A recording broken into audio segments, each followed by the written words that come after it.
Welcome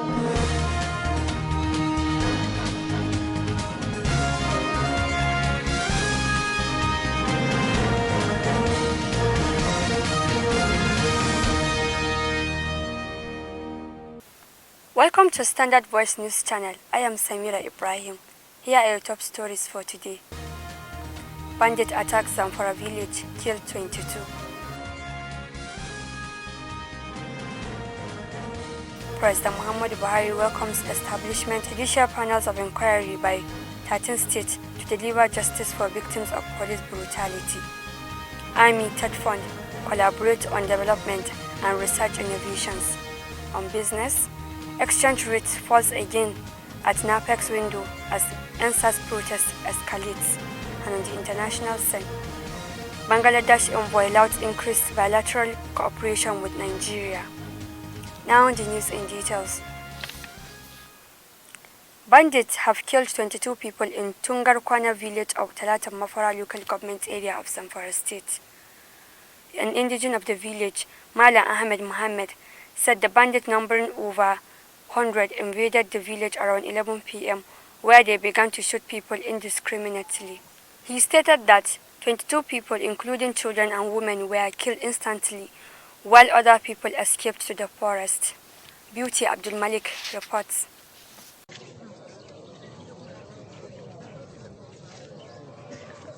Malam Muhammad also said that many people were wounded as a result of gunshots and were currently in the hospital for treatment. The bandits, according to him, had also stolen a large number of animals. They took away many cows, sheep, and goats as well as foodstuffs. He maintained that the village has been deserted for fear of the return of the bandits, who he said had been attacking the people of the village in the past. Confirming the incident, the spokesperson for the police command, SP Muhammad Shehu, said the police have confirmed the killing of 20 people. SP Shehu explained that the bandits were targeting the villagers because the villagers gave useful information to the security agent, which led to the killing of several bandits last week. Since then, the bandits have been targeting the villagers in order to avenge the killing of their people. He said that the police command had drafted its personnel in order to arrest those bandits and bring them to justice. Beauty Abdulmalik reporting for SVTV.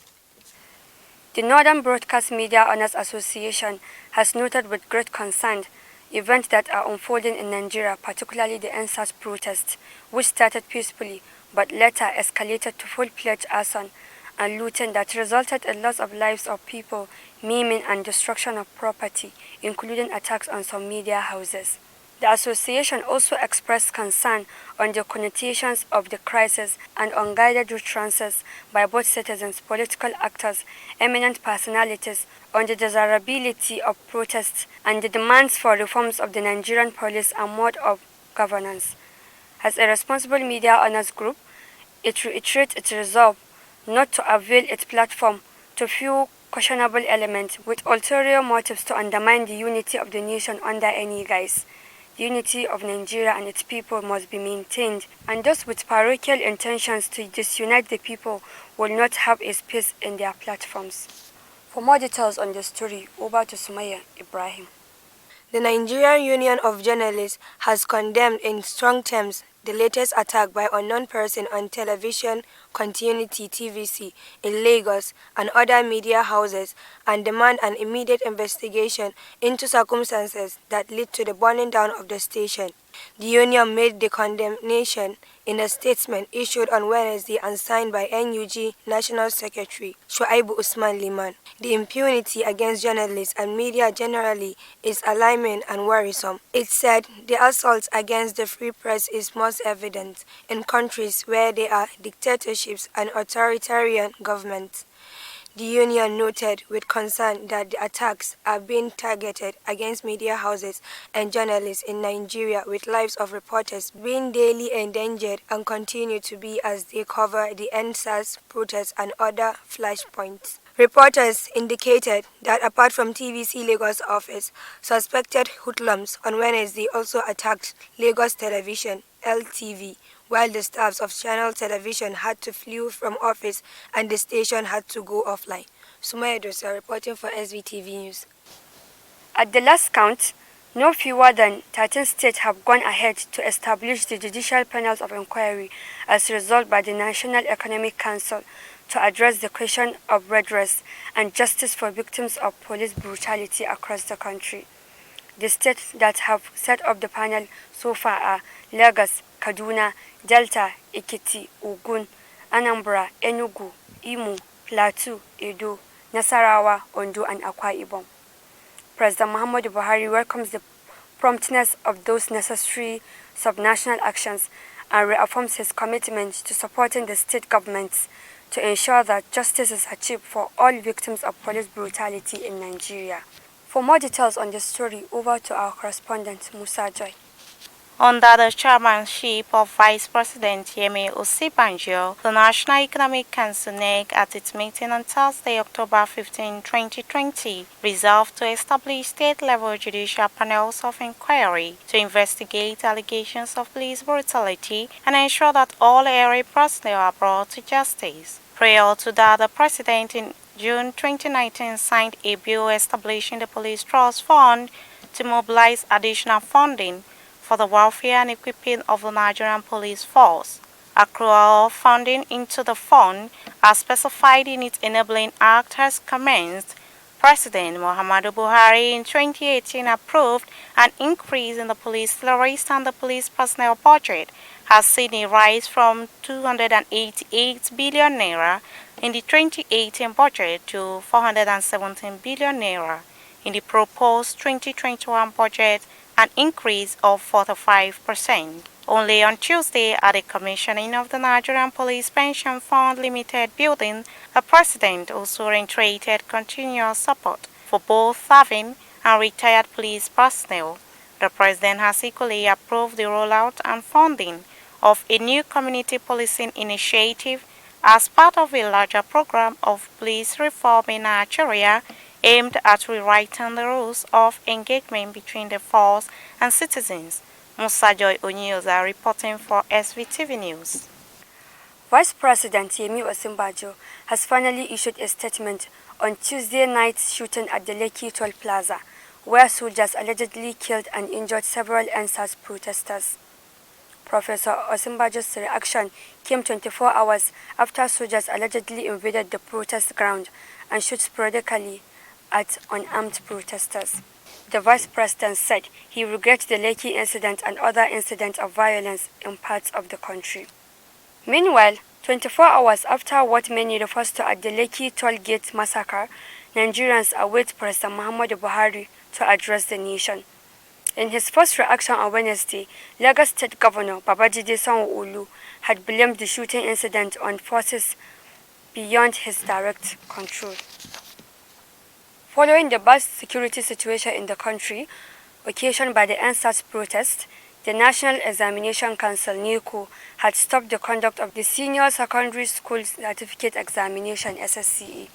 The examination body had already directed its examiners and invigilators to return to their various offices and await further instructions. The decision to stop the conduct of the examination also followed the declaration of 24-hour curfew by some state governors, especially those of Lagos, Ogun, Edo, and Imo, where the NSAS protests had assumed destructive dimensions. The examination body had conducted the economics paper test on Tuesday, while the physics practical paper took place on Wednesday, without some candidate in some states writing the test because of the protests and curfew.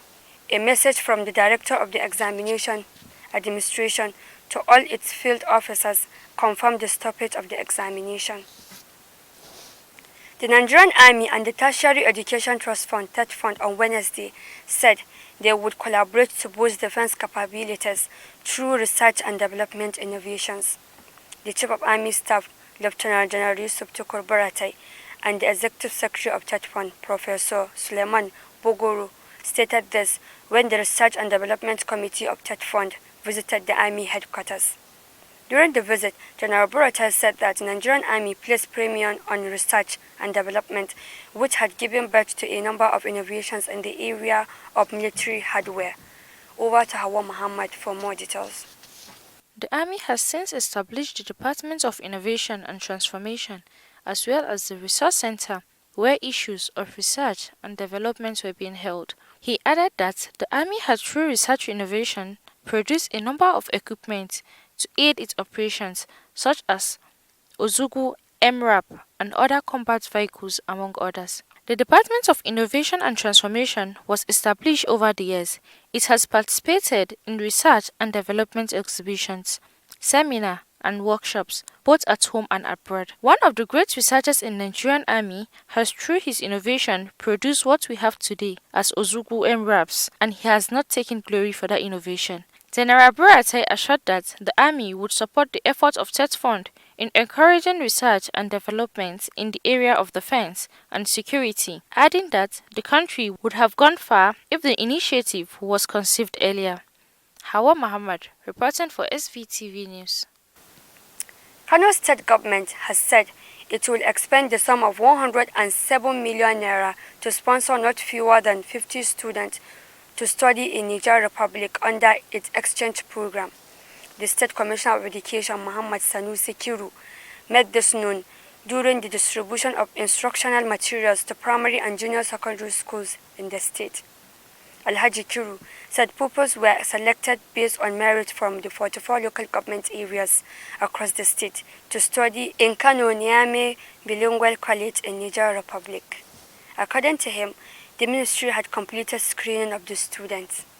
Speaking during the flag off of the distribution, Governor Abdullahi Umar Ganduji reiterated the government's commitment to ensure education for all school-age children in the state.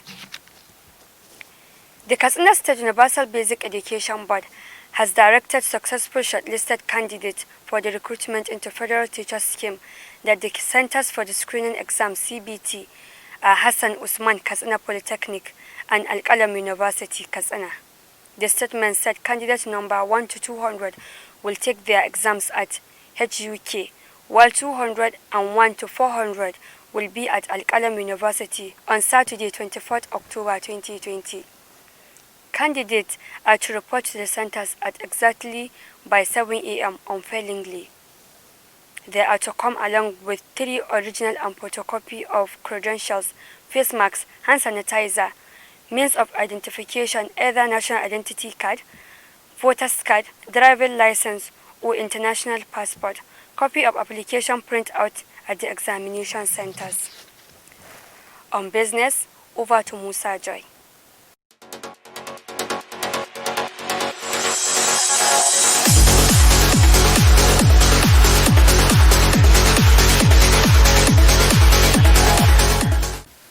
Welcome to Standard Voice Business Update. I am Musa Joy Onyoza. Nigeria's exchange rate at an FX window depreciated against the dollar to close at 386 naira to a dollar during intraday trading on Monday, October 19. Also, the naira remained stable against the dollar, closing at 462 naira to a dollar at the parallel market on Monday, October 19, 2020. As the protests against the Special Anti-Robbery Unit SARS and police brutality by the Nigerian youth escalate with its impact on business activities across the country. According to information from Aboki FX, a prominent FX tracking website, at the black market where Forex is traded on officially, the Naira remained stable against the dollar to close at 462 Naira to a dollar on Monday 19th. This was the same rate that it exchanged for on Friday, October 16th. The local currency had strengthened by about 7.8% within the 1 week in September at the black market, as the CBN introduced some measures targeted at exporters and importers in order to try to boost the supply of dollars in the foreign exchange market and reduce the high demand for Forex by traders. And that's all on Standard Voice Business Update. I am Musa Joy Onyoza. And on the international scene, Bangladesh envoy to Nigeria, Mr. Shamen Ashan, has commended the government of Nigeria and Nigerian Army for the sustained bilateral relations with his country. Mr. Ashan gave the commendation when he visited the Chief of Army Staff, Lieutenant General Yusuf Tukur Buratai, at the Army headquarters on Wednesday.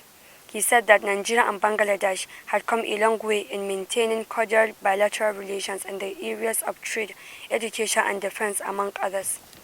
Mr. Ashan said that the two countries, apart from being members of the Commonwealth of Nations, had remained some of the biggest contributors to peacekeeping operations.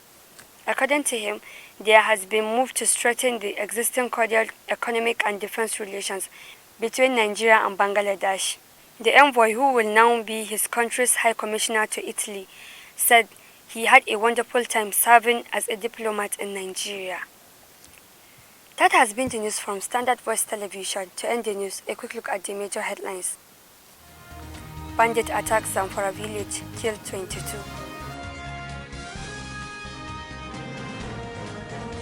President Muhammadu Buhari welcomes establishment judicial panels of inquiry by 13 states to deliver justice for victims of police brutality. Army Third Fund collaborate on development and research innovations. On business, exchange rate falls again at NAPEX window as NSAS protest escalates. And on the international scene, Bangladesh envoy louds increased bilateral cooperation with Nigeria. That's the news. On behalf of the production crew, Head of News and Current Affairs Department, Ibrahim Garbatunau, I am Samira Ibrahim, wishing you a pleasant day. Keep watching Standard Voice Television News. Goodbye.